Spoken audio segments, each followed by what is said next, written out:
கர்த்தருடைய பரிசுத்த நாமத்திற்கு மகிமை. இந்த காலையிலே உங்களை சந்திக்கிறது ரொம்ப சந்தோஷம். இயேசு கிறிஸ்துவின் இனிய நாமத்தில் உங்களை வாழ்த்துகிறேன். யோவான் 14ஆம் அதிகாரத்திலே 23வது வசனத்தை வாசிக்கிறேன். ஒருவன் என்னில் அன்பாயிருந்தால் அவன் என் வசனத்தை கைக்கொள்ளுவான். அவனில் என் பிதா அன்பாயிருப்பார். நாங்கள் அவனிடத்தில் வந்து அவனோடே வாசம் பண்ணுவோம். கர்த்தருக்கு ஸ்தோத்திரம். ஒருவன் என்னில் அன்பாயிருந்தால், ஆண்டவருடைய நாமத்திற்கு மகிமை உண்டாகட்டும். ஆண்டவர் சொல்லுகிறார், ஒருவன் என்னில் அன்பாயிருந்தால். நான் ஆண்டவரிடத்திலே அன்பாயிருந்தால், என் குடும்பம் அவரிடத்தில் அன்பாயிருந்தால், நீங்கள் ஆண்டவரிடத்திலே அன்பாயிருந்தால், ஒருவன், அங்கே ஆண்டவர் எந்த ஒரு தனி மனிதனையும் குறிப்பிடவில்லை, ஒருவன் என்கிறார். ஒருவன் என்னிடத்தில் அன்பாயிருந்தால் அவன் என் வசனத்தை கைக்கொள்வான். எனக்கு ஆண்டவர் மேல் அன்பு இருந்தால், நமக்கு ஆண்டவர் மேல் அன்பு இருந்தால், பிரியமானவர்களே, நாம் ஆண்டவரிடத்தில் அன்பாயிருந்தால், வேதம் என்ன சொல்லுகிறது தெரியுமா? அவன் என் வசனத்தை கைக்கொள்வான். ஒருவனிடத்தில் அன்பாயிருந்தால் என் வசனத்தை கைக்கொள்வான். கர்த்தருடைய நாமத்திற்கு மகிமை உண்டாகட்டும். கர்த்தர்ட்ட நம்ம அன்பா இருக்கிறோம்னா நாம என்ன செய்வோம்? வசனத்தை கைக்கொள்வோம். வசனத்தை கைக்கொள்வான். ஆண்டவருக்கு ஸ்தோத்திரம்.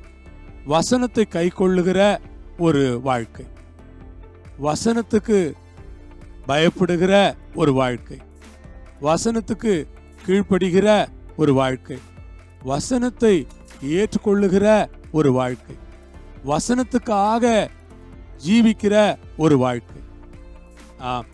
வசனத்தை கைக்கொள்வான். சொல்ற, என் வசனத்தை அவன் கைக்கொள்வான்ப்பா. வசனத்தை நான் வாழ்க்கையில நடைமுறைப்படுத்துறதுல ரொம்ப ஆர்வம் காட்டுவேன். வசனத்தின்படி வாழ்றதுல ரொம்ப உற்சாகம் காட்டுவேன். வசனத்துக்கு கீழ்ப்படுகிறதுல நான் ரொம்ப கவனமா இருக்கணும்னு நினைப்பேன். ஆண்டவருக்கு ஸ்தோத்திரம். என் வசனத்தை கைக்கொள்வான். அவனில் என் பிதா அன்பா இருப்பார். சொல்றாரு, அவங்கிட்ட என் பிதாவே அன்பா இருப்பார். அல்லேலூயா, ஸ்தோத்திரம். ஆம், பரலோக பிதா என்னிடத்தில் அன்பா இருந்தார். எவ்வளவு நன்மை எனக்கு! அது எவ்வளவு ஒரு மகிழ்ச்சியை கொடுக்கும், அது எவ்வளவு ஒரு உற்சாகத்தை கொடுக்கும், அது எவ்வளவு ஒரு நம்பிக்கையை கொடுக்கும் என்று யோசித்து பார்க்கிறேன். ஒரு இடத்துல அன்பா இருந்தால் வசனத்தை கைக்கொள்வான். ஆமென். என் பிதா அவனில் அன்பா இருப்பார். பிதா அன்பா இருக்கிறார். ஆமென். சாலமோனிடத்துல கர்த்தர் அன்பா இருந்தார். அதனால்தான் சாலமோன் கேட்டதை எல்லாம் ஆண்டவர் கொடுத்தார். கர்த்தர் நம்மிடத்தில் அன்பா இருந்தால் நாம் கேட்கிறதை எல்லாம் தருவார். நம்முடைய விருப்பங்களை எல்லாம் நிறைவேற்றுவார். நம்முடைய வாஞ்சைகளுக்கெல்லாம் பதிலளிப்பார். நம்முடைய எண்ணங்களை எல்லாம் இல்லை என்று சொல்லாமல் நிறைவேற்றி கொடுக்கிறவராய் இருப்பார். நாங்கள் அவனிடத்தில் வந்து அவனோடே வாசம் பண்ணுவோம். நாங்க வந்து, அவர் சொல்றார், நாங்கள், அந்த இடத்துல திரியேக தேவனை அவர் குறிப்பிடுகிறார். திரியேக தேவனாய் அவர் சொல்லுகிறார், நாங்கள் அவனிடத்தில் வந்து அவனோடு வாசம் பண்ணுவோம். அங்கே ஆண்டவருக்கும் நமக்குமான ஒரு ஃபெலோஷிப் அங்கே கிடைக்கிறது. ஆண்டவர் வந்து நம்மோடு கூட ஐக்கியம் கொள்ளுகிறார். ஆண்டவர் வந்து நம்முடைய முகத்தை பார்த்து பேசுகிறார்.